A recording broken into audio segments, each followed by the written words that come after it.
ഇന്നത്തെ ഈ വീഡിയോയിൽ പറയാൻ ഉദ്ദേശിക്കുന്ന കാര്യം ഭുവനേശ്വരി ദേവി ഈ 14 ലോകങ്ങളിൽ വസിക്കുന്ന ആദിപരാശക്തിയായ മാതൃഭാവസ്വരൂപിണിയായ മഹാദേവിയെയാണ് ഭുവനേശ്വരി ദേവി സങ്കല്പത്തിൽ നമ്മൾ പൂജിക്കുന്നത്.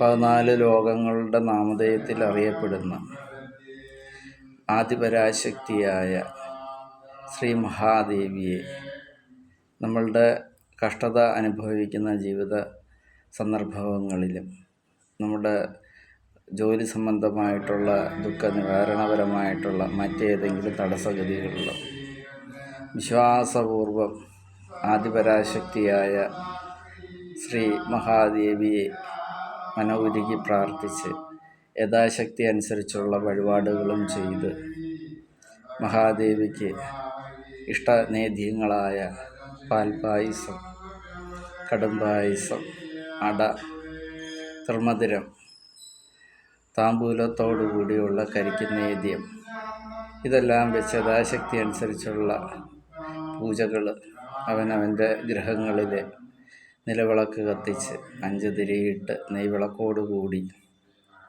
സങ്കൽപ്പിച്ച് അറിയാവുന്ന ദേവീനാമങ്ങൾ ചൊല്ലി വിശ്വാസപ്രകാരം ഏതെങ്കിലും ഒരു നേദ്യങ്ങൾ സന്ദർഭസ്ഥിതി അനുസരിച്ച് ദേവിക്ക് സമർപ്പണം ചെയ്ത് മനവുരുകി പ്രാർത്ഥിച്ച് 21 നാൾ നമ്മൾ ആ ഒരു പൂജ നമ്മുടെ ആരൂഢങ്ങളിൽ നമ്മൾ ചെയ്താൽ തീർച്ചയായിട്ടും നമ്മൾ ഉദ്ദേശിക്കുന്ന കാര്യത്തിനൊരു ശമനം ഉണ്ടാവുകയും തടസ്സഗതികൾ മാറി നമുക്കതിൽ നിന്നുള്ള മോക്ഷം ഉണ്ടാവുകയും മാതൃദേവി ഭാവത്തിലുള്ള ആദിപരാശക്തിയുടെ അനുഗ്രഹം നമ്മളിലേക്കെന്നും ഉണ്ടായിരിക്കുന്നതായിരിക്കും.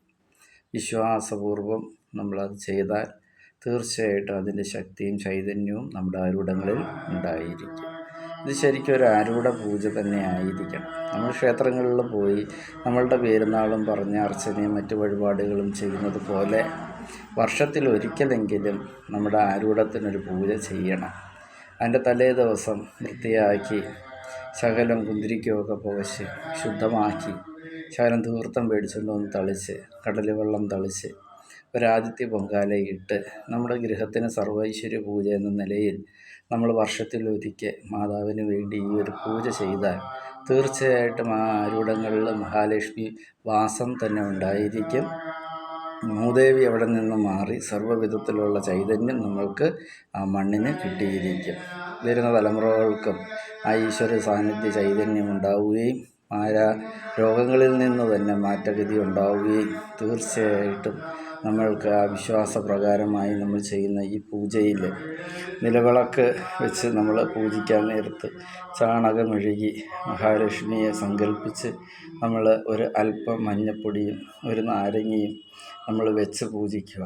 ഇതെല്ലാം കഴിഞ്ഞതിന് ശേഷം ഒരു കർപ്പൂരം ആ മഞ്ഞപ്പൊടിയുടെ മേളിൽ വെച്ച് കത്തിച്ച് അത് ആ ധൂമം അവിടെ നിന്ന് എരിഞ്ഞ് ആ മണം ആ ഭവനാരൂഢങ്ങളിൽ ചെന്ന് കഴിഞ്ഞാൽ തീർച്ചയായിട്ടും അതിനകത്തുള്ള എല്ലാവിധ നെഗറ്റീവുകളും പുറത്തു പോവുകയും ആ നെയ്വിളക്കിൻ്റേതായിട്ടുള്ള ചൈതന്യം ആ ഗൃഹാരൂഢത്തിലുണ്ടാവുകയും നമ്മൾക്ക് ഉദ്ദേശിച്ചേക്കാൾ കൂടുതൽ ഫലങ്ങൾ നമുക്കുണ്ടായി നമ്മൾ ഓരോ വർഷവും ഇത് കൃത്യമായിട്ട് ചെയ്തു പോകാനായിട്ട് നമ്മളുടെ മനം തോന്നിപ്പിക്കുകയും നമുക്കതിനൊരു സാഹചര്യം നേടി വരികയും പഴയ ആരൂഢങ്ങളെല്ലാം പൊളിച്ചു മാറ്റി പുതിയ ആരൂഢങ്ങൾ ഉണ്ടാവേണ്ട സാഹചര്യങ്ങൾ പോലും ഈ പൂജകൾ ചെയ്തിട്ടുള്ള സ്ഥലങ്ങളിൽ ഇന്നുണ്ടായിട്ടുണ്ട്. അവർ തന്നെ പറയാറുണ്ട് വിചാരിക്കാത്ത കാര്യങ്ങളാണ് നടന്നിട്ടുള്ളതെന്ന്. അപ്പം ആ ഒരു സാന്നിധ്യം എല്ലാ ആളുകൾക്കും എത്തട്ടെ. ഈ ഒരു വിശ്വാസപ്രകാരം ഈ ഒരു പൂജ മനോരുകി വൃത്തിയോടുകൂടിയും കൃത്യനിഷ്ഠയോടുകൂടിയും സമാധാനത്തോടുകൂടിയും നമ്മൾ കൃത്യമായി നമ്മൾക്കൊരു പോസിറ്റീവ് എനർജി ഉണ്ടാവാൻ വേണ്ടി നമ്മൾ ചെയ്യുക. നമുക്ക് അനുഭവിച്ചുകൊണ്ടിരുന്നിട്ടുള്ള എല്ലാവിധ നെഗറ്റീവുകളും ആദിപരാശക്തിയായ അമ്മ അത് മാറ്റി തന്നിരിക്കും.